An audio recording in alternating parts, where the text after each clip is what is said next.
This is the Page Publishing Book Club. How you doing? I'm Alice Stockton Rossini, a caseworker for Children's Services in Cambridge, Ohio. For over 30 years, Thelma Merkel now coaches Children's Services workers and represents children's best interests in court. She's great at her job because she lived it, and she tells her story in her book, Saved by the Enemy. As a child, I was placed into the foster care system and had gone in and out of foster care, and then finally was placed with a wonderful family that adopted me. And throughout my life, I've had different things come up that I didn't know the answer to. And some of that was medical questions, like what kind of illnesses might I be predispositioned to? When I had kids of my own, the question was, what am I passing on to my kids? So it really, after my kids were born, became more of a, I need to know. So as an adult, I started looking for my birth parents. And so ultimately I find them and, reconnect with them. And so I started writing the book because I thought, there are lots of people out there who've been through very similar things that I have. My hope is that if they read the book, they can say, yeah, and they connect to it. Right. But I used a pen name because I needed that disconnect between, me personally and the information in the book. And I didn't want people who knew me to be able to recognize that some of the stuff that happened in there with other people, like my sisters. I did that to try to protect them as well. The first three chapters are about being in my birth home with my family. My birth father was an alcoholic, he was a drug addict, and there was lots of domestic violence between he and my mother. There was a point where he was paranoid, very paranoid about things. So there was a lot of him accusing her of cheating on him. And there was a lot of sexual stuff that happened where he wanted to have sex with her, my mother, and she didn't want to have sex with him. And at one point, he raped my sister. Oh, Yes. And that was to get back at her, at my mother, for not having sex with him. It was very dysfunctional. And a lot of the stuff that happened, we didn't tell anybody because my father always said, children's services, they're the enemy. Don't tell them anything. But then in his paranoid state would say, they can hear through the water pipes. They can hear things, so you got to be quiet. And so somehow they found out and we got removed and placed into a foster home where we were there not very long, maybe 6 months, and then we were placed back home and told that things are better. They even went to church. They got a new house. They were getting along, and then things started happening again, and he started drinking again, and things just really spiraled out of control. And then we were finally removed and didn't go back. So how many brothers and sisters? three sisters, Were you all separated? yes, and adopted in different homes. How old were you when you wound up in a loving home? I was 9. And you managed to feel accepted and part of that family? Yes, they had 2 sons and they could not have a daughter, so decided that they would try to adopt. And the first night that I got there, my mom, who adopted me, I couldn't sleep because for the first time in my life, I am all alone. And so I'm in my room just trying to cry and not let anybody hear me. And I hear somebody in the kitchen, and I went out into the kitchen, and it's my mom, and she is baking cookies, and she looks at me and says, "You can't sleep?" And I said, "No." And she said, "I can't either." And she was just as anxious about having me there as I think I was being there. And so she is one of the best things I think that has ever happened to me, her and my adopted dad. And the thing is, I never told anybody about my story. Children's Services didn't ask. And it wasn't until I wrote this book And I showed it to my mom, my adoptive mom. I had her read it before I actually had it published. And she had no idea the things that I had been through as a child, and even asked me, "Why didn't you tell me?" And I said, "It's one of those things that when you're told not to tell things, you just don't tell them."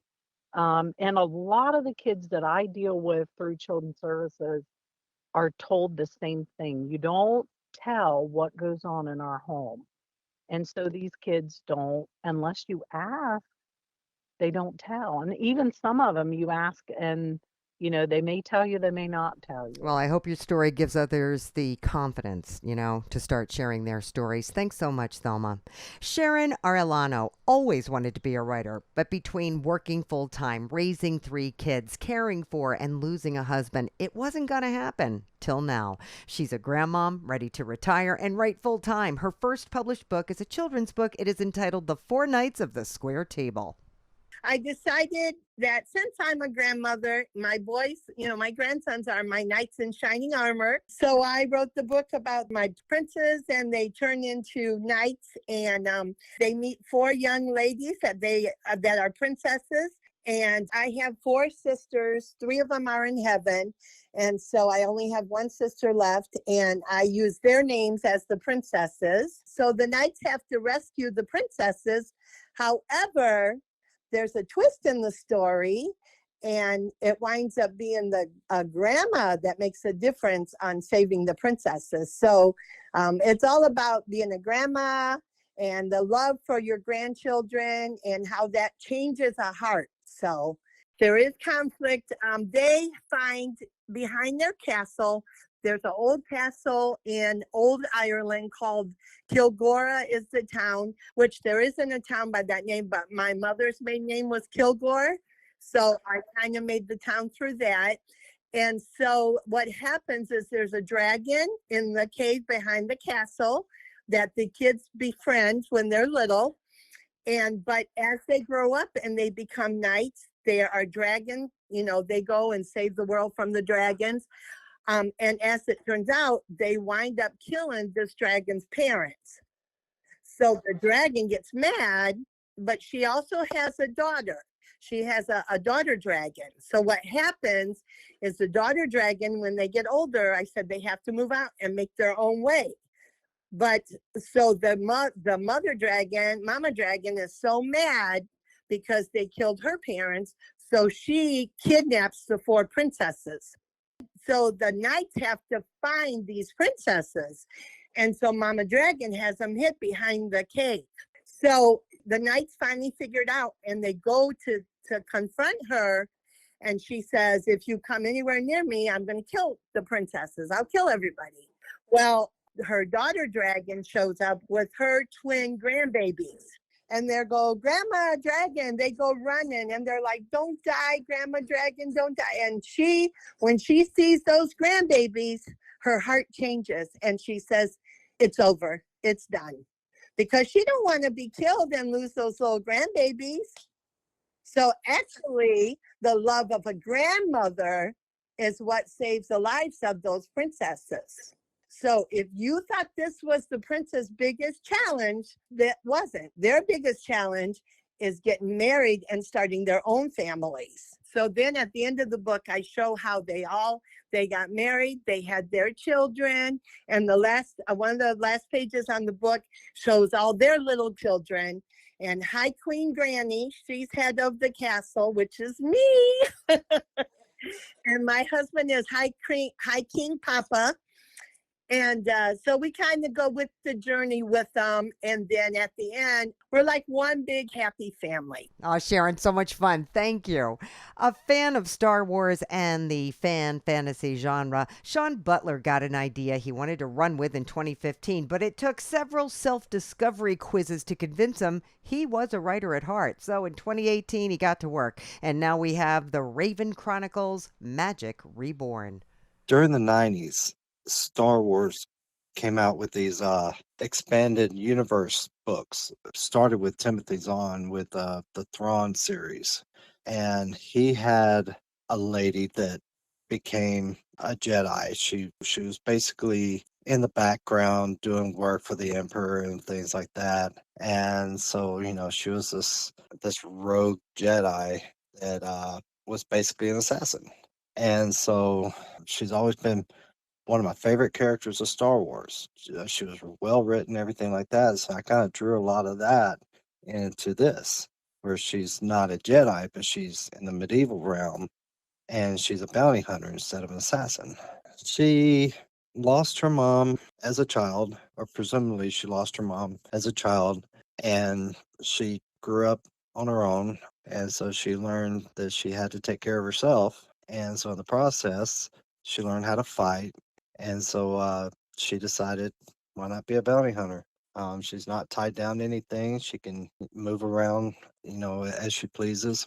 And all she's got to do is be a police, so to speak, for the different kingdoms. And she became really good at it. Never lost a bounty. She always brought the person in, either dead or alive. And so she had this one bounty where she captured the guy and brought him to the castle. And all of a sudden, she found herself caught up in the local castle politics.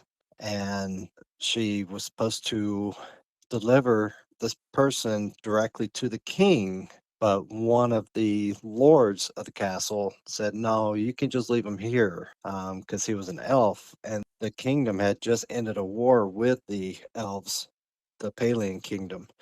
And so there's still a lot of hatred toward them. And so the king was trying to bring peace between the kingdoms, while this lord wanted the war to continue. So he said, no, just give me the elf and you can go on your way. Well, this didn't sit right with her. So she said, no, I think we'll just wait for the king. And then they're basically attacked. They escape the kingdom, and now she's on the run. And trying to make their way back to Palia, she runs across this strange character who basically tells her, there's more to you than you realize, and that there's a darkness coming that is going to involve you. And so she passes it off like this just a crazy lady out in the middle of, the forest. And so it just kind of escalates from there. You said you have a Facebook page dedicated to your book? Yes. So what's going on your Facebook page? Probably not as much as I should be. I did a booth at a local market downtown, and I sold over a dozen books. It was a 4-hour booth, and I did Facebook Lives and things like that on there. That's great that you sold a dozen books, though. Yeah. Well, you work for a TV station. Won't they do a spot with you? Actually, I've got ads running this week on our main CBS station, and I've got ads running for the next couple of weeks. I've talked to the news director, and I've known him for years, and he said, yeah, they absolutely will do an interview, with me as a local author. How many books you think you'll do altogether? I'm hoping at least 3. And depending on if I have more ideas after that, I would be interested in continuing it. All right, Sean, sounds good. There are 66 million gig workers in America, and economist Mark Anthony Grimaldi thought it was time for a guidebook on how this new and growing segment of the workforce can save for retirement and understand the tax code as it applies to them. From the author of Retire Smart 1, Retire Smart 2, the Gig Economy Edition. The good news is they're better off without a 401k. They're better off without a traditional pension plan. They can take care of the tax code. The tax code is actually written in their favor, believe it or not. Many people find that shocking. But there are 3 simple tax codes in the book that I lay out that if they just follow that, have their money managed, have it managed, being tax efficient, they're going to end up ahead of the game. But they don't know this. They don't know that there's simple things to do. And most of the major financial companies now are picking up on this. Fidelity, Vanguard, T. Rowe Price, they're starting to realize we need to help these gig workers put away $100 a month, $200 a month, things like that. The biggest thing they need to take advantage of is right now the U.S. government, the first $12,950 that you earn is tax-free. You could put that away in a tax managed personal pension plan that's not a 401k and have it grow tax free as opposed to tax deferred. So I lay out exactly how to take advantage of that. Most people don't realize the first $12,000 you earn in a year is completely tax free. But a lot of people take that and then they put that in a 401k, and when it comes out, it's taxable. It is not taxable when you put it in. It is not taxable when you pull it out. And the book shows you how to get it to grow tax free. So, I mean, it's people don't believe when they read the book. They call me and said, "Are you this is crazy? Why doesn't people know about this?" The reason people don't know about it is very simple. Wall Street is making trillions of dollars off 401ks. And these are the tax laws that the government passed, and the government passed them for the rich. These tax laws are passed for the rich to pay for to get the middle class to pay for the poor. But I'm exposing everything out there that it's so simple. You don't need a CPA. You don't need to have a Ivy League education. It's laid out in such simple terms that, yeah, you could put away your $12,000 a year tax-free, have it grow tax-free, pull it out tax-free, and pass it on to your heirs tax-free. That's how the rich get rich and stay rich. If you're a gig worker, who's got $12,000 to put away? Well, that's the max. You could put away 1,000 a year is better than nothing. Because what the gig worker also loses is you and I probably get a W-2, right? You pay your half of FICA. The company pays their half of FICA. Gig worker loses the employer half because they're 1099. So they're really, in terms of their Social Security, they're really getting shafted. You know, when you and I, we're getting Social Security from both sides. They only get it from their own money. So they need to take care of this because when they retire, Social Security is not going to be there for them as if it was a traditional job. So how do you get to these people? You've got a specific group you need to enlighten. Does Uber let you come in and do talks? That's a great point. We're working with colleges to educate because a lot of these folks are young folks that are just coming out of college. And, you know, they're not happy with their college education. So we're talking to colleges, we're talking to local libraries, we are talking to corporations. But, you know, the corporations don't want us to tell them their employees are getting shafted. So I bet they don't. Thank you, Mark. Courtney Ray Mitchell has dealt with mental illness most of his life, and he details his struggles growing up in a small South Carolina town and how he overcame insurmountable odds in his book, The Carolina Cuckoo. What inspired my book was a quote by Edmund Burke. It said, evil flourishes when good people do nothing. And I wanted to do something to give my tale. The book is about my struggle with mental illness, and I'm hoping that this book will help others that struggle and people that are loved ones and so forth, other mentally ill, and just the general public, just to give some more information and promote good living habits. The story is how I went through all these different things and overcome them. Experiences I've had with having episodes and going to the hospital, bipolar and so forth. And it's also how I survived prison through all that too. It tells of my childhood of growing up on a farm in a little town called Pelzer. I talk about my school life and how I was going to high school and eventually college and how it was on a good track. I had many different jobs and I describe all that. And the mental illness really showed up in my 20s. I just didn't recognize it. I didn't recognize it until later, and when I had to get hospitalized, my first hospitalization through several things. And even then I denied it until finally it was just, I had to admit to what I'm going through. And then I was working for a company and I had an episode there, and the episode ended up causing me trouble. And What happens during an episode? a manic episode means that you got all this energy and you're just doing irrational things, saying irrational word or, talks or whatever. And it's not very good for people in the public. They don't understand it, and it gives you trouble. Is that how you ended up in jail? Yes, that's exactly right. I was charged for breaking the peace at a restaurant where I was with some coworkers, and then later charged with threatening those people. So I went to prison for threatening a witness.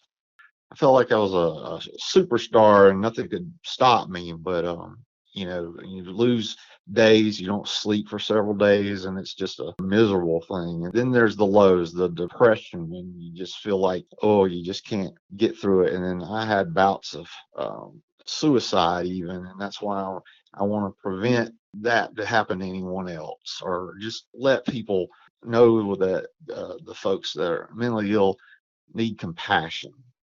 How long were you in jail? I was in jail from 2013 to 2019. That's a long time for threatening a witness. It was. It's very unusual. Uh, I got the maximum sentence that they had. It wasn't. There was things that come up that just weren't fair, and so I tell all that in the book, and I did, and we fought it. We went through the appeals. We did everything we could, and now I just want to show how judges and law enforcement and correctional people, they don't understand the problems of mental illness. I went through times when they wouldn't provide me with my medicine and all kind of stuff, and it's so painful. And I just don't want others to go through what I did. I've got a little Facebook page, and I've promoted it through that a little bit, and I've reached about as many of my friends and family, and several have read the book and liked it. So we're hoping that we just keep on plugging, and it'll have some traction. All right, Courtney, thank you. Back in 1999, Chris Yount wrote Color Me, The Death of Oblivion, a rhythmic requiem in 3 acts. Now a retired social worker and psychologist, he took the time to rework and publish the story of Jonathan Black, a painter who suffers from schizophrenia.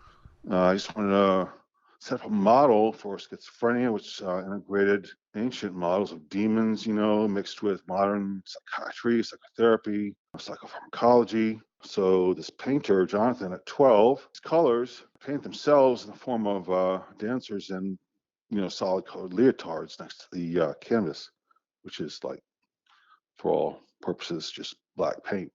Early onset schizophrenia, actually sort of young to have the prodromal phase of maybe that depression or depressive psychosis. That painting in his room after dinner with his parents in the first act is sort of the birth of the disorganization of his subconscious mind. In the first act, he's 12, and then in the second act, he's 30 and patient, and he has to deal with sort of a transitional phase of the demonic subconscious reality and sort of he's just not sure if he can trust normal or modern psychiatric 3D mental health reality or mental illness. Was it a mental illness goal or mental illness focusing on the problem or opening up the mental health that needs to happen? You know what I mean? So it starts off as sort of a 0-dimensional space. And by the end of the show, in the third act, you're focused on a 3-dimensional reality, which looks perfectly normal. The makeup and the demons and the costumes transition with the cover up of the patient gowns and the psychiatrist coats. And in the third act, he is proposing to his soulmate, who is also perfectly normal and, I guess, healed in every way. I mean, he's a loving kid, but he's got something brewing, obviously, because when he paints, he's very focused, and he paints, I guess, in his bedroom, he paints a painting called The Stormfront, and in his mind, he's painting this apocalyptic nightmare. And all his parents see is a black canvas, which really is maybe a curtain, a black cloth that's folded over the painted reality that he sees. And then while he's painting this crap, the demons are sort of dancing in this physical relationship, which I sort of got in my head from a dance group called Palopolis at the dance festival, which is usually in Durham every summer. I don't know if they do that anymore. But that's where that came from. They're mostly in silver bodysuits at that show. But this is spectral, different colors. And these bodies are interrelating, moving, not like snakes, but just human beings who are just taking up space. It's like, not contortionists, but you don't see much between the people as they move. And he's painting, and it's pretty intense, and that resolves into a spectral order that he loses control of. When he gives the... What are we trying to accomplish in this book? Is he trying to live a normal life? He's trying to organize his mind in a comfortable, trusting reality when his brain is at risk of... Can he do that without medication? Well, I mean, in the first act, he's 12, and he has his first psychotic break. In the second act, managing the psychopharmacology. What does he do? I forget what he's on, but they saturate his, I guess they give him electroshock therapy, and then they choose a drug that is called Clozaril, which screws up your immune system a little bit. You have to get white blood cell counts. And he finds a way and gets out of the hospital. And when he's in government housing, he meets the white demon, who turns out to be a more human-seeming creature who's just in Claire, and she's back depressed and lives across the breezeway. And they get along and fall in love, and he opts to get a job at a community college and surprises her with a marriage. He's going to move out.